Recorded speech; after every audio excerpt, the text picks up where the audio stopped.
Assalamualaikum warahmatullahi wabarakatuh. Bencana penanda Al-Mahdi atau Satrio Piningit atau Ratu Adil dengan risalahnya telah ada di antara kita. Ini adalah season pertama. Ini nanti akan ada 2 season. Fenomena bencana alam di mana-mana. Ada apa dengan bumi ini? Goncangan demi goncangan, bumi mengeluarkan bebannya, mengeluarkan isinya. Manusia kebingungan dengan ini semua, bertanya-tanya ada apa dengan bumi ini.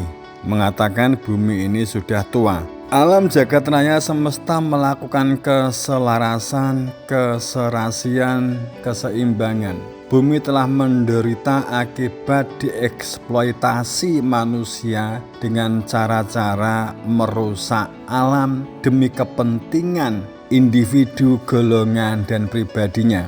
Pertama, tidak sekedar penselarasan, lebih dari itu adalah pemurnian dan penataan serta pembaharuan di semua level dan tingkatan. Pola dalam sistem geopolitik, geososial, geoekonomi, geoagronomi, juga pola pikir dan pola kerja yang juga ini diselaraskan. Pola pikir yang akan membangun kehidupan batin ruhiyah, yang membangun sistem berdunia pola kerja yang berhati nurani, yang tidak merusak, berpijak pada kesadaran kehidupan. Aktivitas berdunia dalam pijakan kesadaran spiritual, yang inti dari spiritual adalah empatik berkepedulian.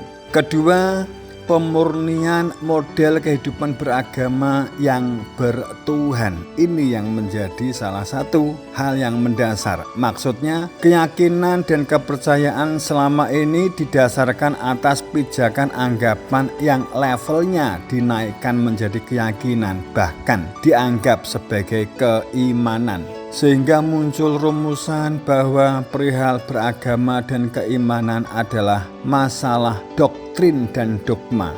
Kehidupan beragama tidak boleh disandingkan dalam satu dimensi dengan akal, nalar, rasional, seperti halnya ilmu pengetahuan dan teknologi dan ilmu yang lain. Agama fokus hanya berpijak pada dalil-dalil yang faktanya, perspektifnya juga tergantung masing-masing keyakinan. Produknya berbeda-beda dari ayat yang sama, tapi produk tafsirnya bisa berbeda. Agama masalah yakin dan percaya, bukan wilayah realitas fakta seperti ilmu-ilmu yang lain.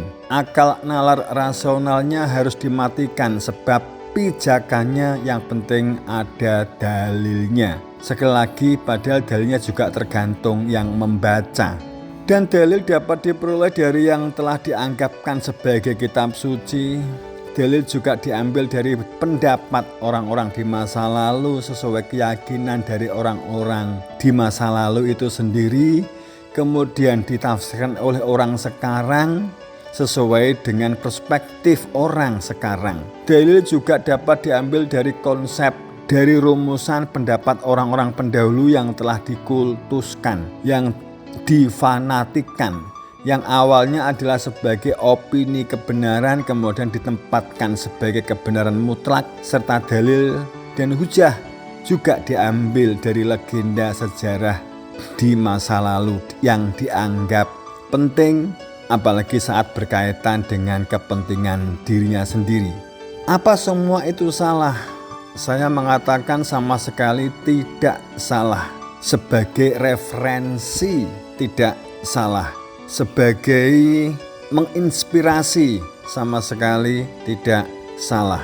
Hanya saja saat rasional nalar dimatikan, fakta-fakta realitas diabaikan, kehidupan sosial empatik berkepedulian, perilaku mandiri, berbudidaya, produktif, mengelola, memakmurkan buminya, mensejahterakan, dikalahkan oleh ritual-ritual yang berpijak kepada pahalanya, terobsesi oleh ganjaran-ganjaran yang masih bersifat gambling spekulatif tanpa pembuktian, maka fungsi kebertuhanan dalam agama menjadi tampak tidak tepat kalau tidak boleh dikatakan salah, akan tapi menjadi salah yang kaprah. Inilah hal mendasar sangat urgent, harus diluruskan, dibenahi dan diperbaharui dalam diri kita. Hanya saja karena merubah pola pikir, merubah kebiasaan, merubah keyakinan,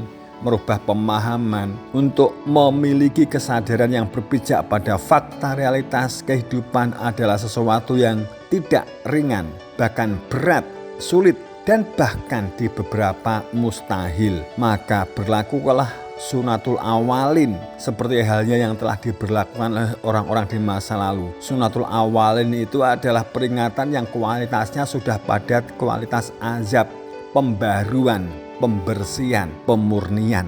Peringatan demi peringatan sebagai ayat-ayat fakta Tuhan melalui alam semesta sebagai ayat-ayat kauniyah telah dibeberkan, telah dipampangkan. Apakah kita mau membacanya atau kita mengabaikannya? Kalaupun kita membaca bisa jadi, apakah benar cara baca kita? Kita bisa jadi salah membaca. Pada saat ada yang terkena musibah, bencana, kita sering membuat kesimpulan itu akibat mereka bersalah, mereka telah berdosa, mereka layak mendapatkan azab. Namun saat menimpa diri kita, mengatakan inilah cobaan, kita harus tabah. Seharusnya kita bertafakur, mengkoreksi dan mengevaluasi diri, bahkan keberanian mengkoreksi dengan lapang dada, dengan nalar dan rasional yang sehat dan jernih. Karena bisa jadi bahkan itu juga akan bisa menimpa kita, karena pola kehidupannya juga sama seperti mereka yang terkena azab. Itu sebenarnya juga pola mewakili pola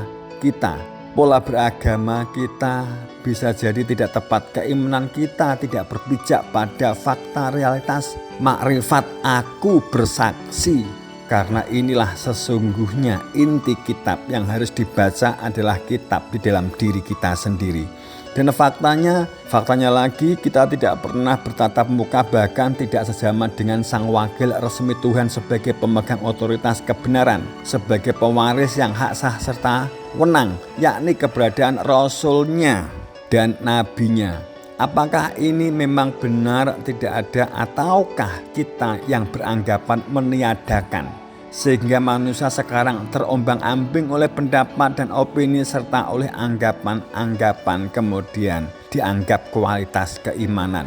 Ketiga, perihal berbicara tauhid adalah mengenai keberadaan diri Tuhan, perihal mengenai fitrah jati diri dengan perilaku pembuktian kehidupan yang harmonis, selaras, serasi dan seimbang, penataan tata kehidupan, kesadaran asal-usul kejadian yang akan memunculkan kesadaran kehidupan yang bertumbuh dan berkemajuan, tidak dalam kungkungan ranah dimensi doktrinal dogmatis, hanya anggapan dan kepercayaan serta keyakinan tanpa fakta persaksian, serta kesadaran adanya tempat pulang kembali kepada Tuhannya, semua didasarkan pada pijakan kepastian mutlak, bukan anggapan. Makatan semoga menambah wawasan. Assalamualaikum warahmatullahi wabarakatuh.